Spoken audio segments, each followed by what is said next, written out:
ध्यान देकर सुनिए। एक ही पहाड़, उसको सरकार ने काटकर बीचों बीच में रास्ता बना दिया, तो आधा आधा हो गया। नाम दो प्रकार का। ये पहाड़ के ऊपर जो चीज मिलेगा, दूसरा पहाड़ में वो चीज मिलेगा, कुछ नहीं है। पहाड़, पत्थर, जंगल, गुफा। कोई पूजा पाठ का मंदिर नहीं है जो आप लोगों को मंदिर वगैरह मिलेगा, सिर्फ पहाड़ पत्थर। एक तरफ जाना है ना 200 सीढ़ी, एक तरफ ऐसे स्लोपिंग, और एक के बाद जो लोग बुजुर्ग का लोग हैं, जिनको चढ़ना उतरना दिक्कत होगा, इच्छा होगा तो जाओगे, नहीं तो बाहर में खड़ी होने से दिखाई देता है, बाहर में घूम लीजिए। गाड़ी से उतरेंगे तो आधा किलोमीटर 1 किलोमीटर चलना पड़ेगा, वहां से फिर चढ़ना पड़ेगा ऊपर, फिर उतरना पड़ेगा। कुछ नहीं, पहाड़, पत्थर, जंगल। चलिए आकर पहुंच चुके हैं। ये है उदयगिरी जो हम लोग पहुंच चुके हैं। कितना अच्छा स्कल्पचर्स है यहाँ पर। यहाँ हम लोग स्लोप से होते हुए ऊपर पहुंचेंगे। स्टेयर्स वाला दूसरी तरफ है जो 200 स्टेयर्स चढ़ना पड़ेगा। फिलहाल पहले हम लोग ये देखते हैं, अगर टाइम बचा तो हम लोग उस स्टेयर्स में भी चलेंगे। तो चलिए चलते हैं। 200 स्टेप्स वाला जगह का नाम है खंडगिरी, जिसमें सिर्फ एक टेम्पल है, वो मंदिर भी अभी बंद है। तो इसीलिए अभी हम लोग एक्सप्लोर करेंगे ये उदयगिरी केव्स, जो कि 20 रॉक कट केव्स है, और ये मेनली डिनोट करते हैं हिंदू गॉड्स विष्णु एंड शिव जी को, from the early years of the 3rd century CE to 5th century CE. तो सोचिए ये केव्स कितना पुराना है। और ये कुछ हिंदू टेम्पल्स भी है इसके अंदर जो अभी भी सरवाइव कर रहे हैं। बोला जाता है कि ये सब केव्स गुप्ता पीरियड के टाइम से है, जो हम लोग पढ़े थे छोटे हिस्ट्री में कि गुप्ता पीरियड कैसा था, गोल्डन पीरियड माना जाता था। तो उस टाइम का केव्स ये उदयगिरी केव्स है। तो उदयगिरी केव्स एक आइकोनोग्राफी है हिंदुइज्म और जैनिज्म का। तो यहाँ पर मेनली विष्णु भगवान जी का इनकारनेशन है as a man boar Varaha जो उनका अवतार है, वो यहाँ पर इस केव्स में हम लोगों को मिलेगा। चलिए देखते हैं कौन कौन सी केव्स है यहाँ पर। और वाइड एंगल कितना लग रहा और बड़ा। चलते चलते हम लोग फर्स्ट केव की तरफ आ चुके हैं, जिसका नाम था सर्प गुम्फा। सर्प का मतलब होता है स्नेक, हम लोग को तो पता ही है। ये एक बहुत ही छोटा केव था जिसमें 2 इंस्क्रिप्शंस था। हम लोग केव के अंदर भी गए थे ये ढूंढने के लिए कि स्नेक है कि नहीं, लेकिन वहां पर ऐसा कुछ भी नहीं था, सिर्फ गुफा स्नेक जैसा दिख रहा था। और वहां सब बिजी थे अपने पिक्चर्स क्लिक करने के लिए, तो हम लोग भी कर ही लिए। अब चलते हैं नेक्स्ट गुफा की तरफ।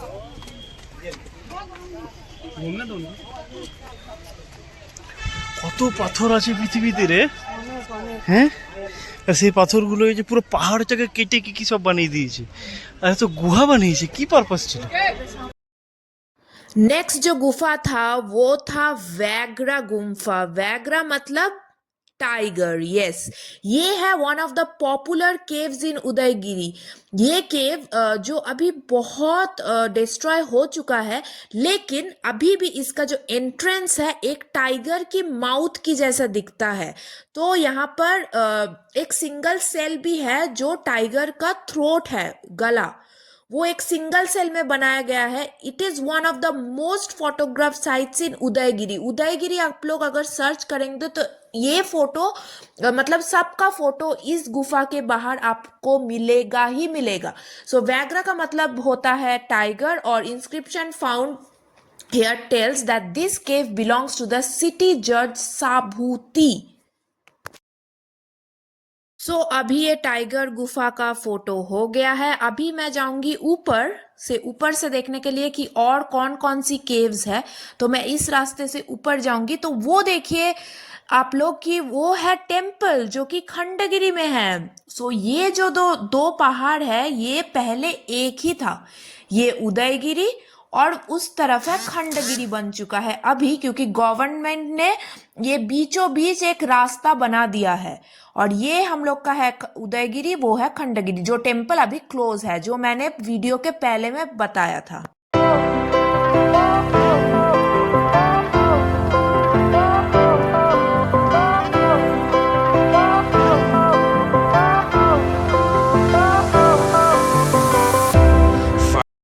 गाइस अभी आप लोग देखिए कि उस जमाने का भी कारीगरी कितना अच्छा और कितना डिटेल्स में था। ये जो टाइगर है उसका जो दांत है वो सेपरेट किया गया है जैसे कि असली हो, और वो भी ये एजेस इतना शार्प था। पता नहीं वो लोग इतने अच्छे से ये कैसे करते थे, मुझे अभी भी नहीं पता। अभी तो मशीन की हेल्प से भी ये नहीं होगा। यहाँ पर कुछ लिखा हुआ था जो हम लोग को समझ में बिल्कुल भी नहीं आया। इस केव के अंदर हम लोग सोच रहे थे कि मेडिटेशन कितना ही अच्छा होगा, और ये 2 कैनाइन भी था टाइगर के दांतों में। सो मच डिटेलिंग गाइस, हम लोग को देख के बहुत ही अच्छा लगा। और अभी हम लोग आ चुके हैं केव नंबर 11 में, जिसका नाम है जम्बेश्वरा गुम्फा। ये बहुत ही सिंपल और छोटा सा केव है। एक कॉलम था उसमें और 2 पिलस्टर्स थे। तो द इंस्क्रिप्शन जो यहाँ पर जो इंस्क्रिप्ट किया गया है वो बोल रहा था कि ये केव नायकी का था। सो नायकी कौन था? ये था वाइफ ऑफ महामेड। सो चलिए हम लोग अंदर जाके देखते हैं क्या होता है। हाँ, इको इको।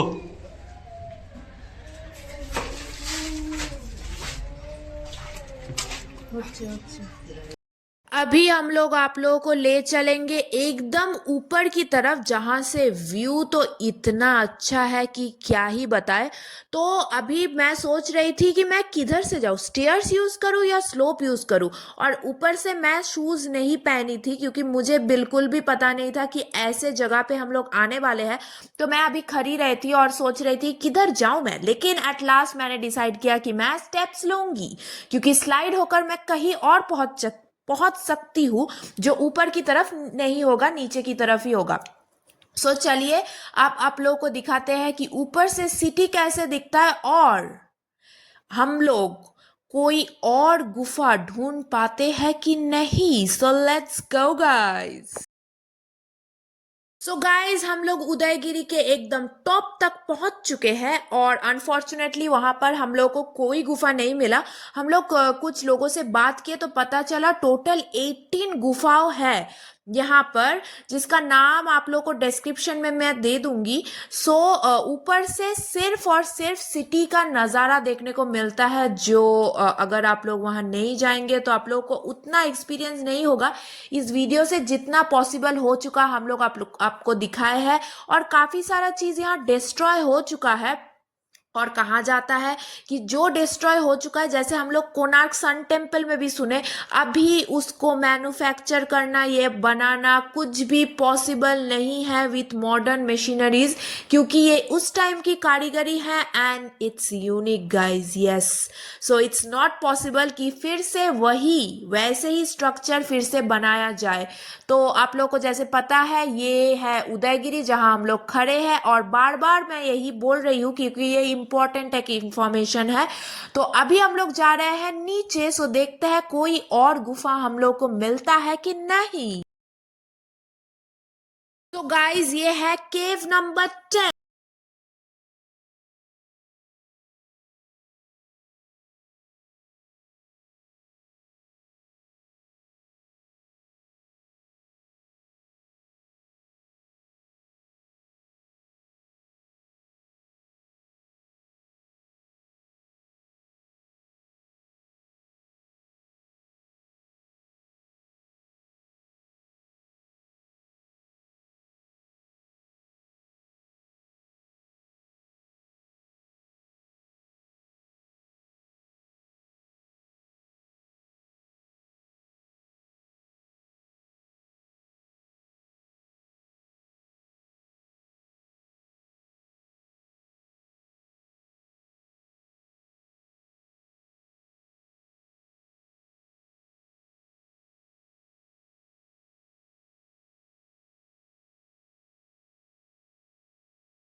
बाहर निकलने का स्टेप्स बहुत ही खतरनाक था गाइस, बहुत ही स्लोली स्लोली मैं मूवमेंट कर रही थी क्योंकि स्लिपरी भी था, कहीं भी हम लोग गिर सकते थे।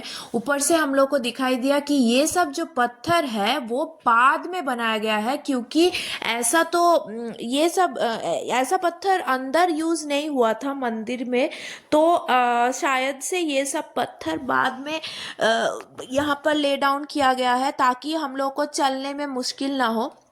और चारी तरफ वो बैनियन ट्री भी था इधर उधर, जो हम लोग को देखने में बहुत ही मजा आया। अभी भी यहाँ का ब्यूटीनेस खत्म नहीं हुआ है गाइस। ये देखिए, ये है रानियों का महल, जहाँ जिसके अंदर रानी लोग रहते थे। छोटा छोटा विंडो है और सिक्योरिटी काफी ज्यादा था, ये देखने में ही समझ में आ रहा था। ये छोटा छोटा स्कल्पचर्स इतना डिटेल्स में किया गया है कि आप लोगों को क्या ही बताएं। जरूर से विजिट कीजिए ये प्लेस और अपने हाथों से छू कर देखिए कि कितने डिटेल्स के साथ ये सब कारीगरी किया गया है उस टाइम पर, जिस टाइम पर मशीनरीज इतना इम्प्रूव्ड भी नहीं था।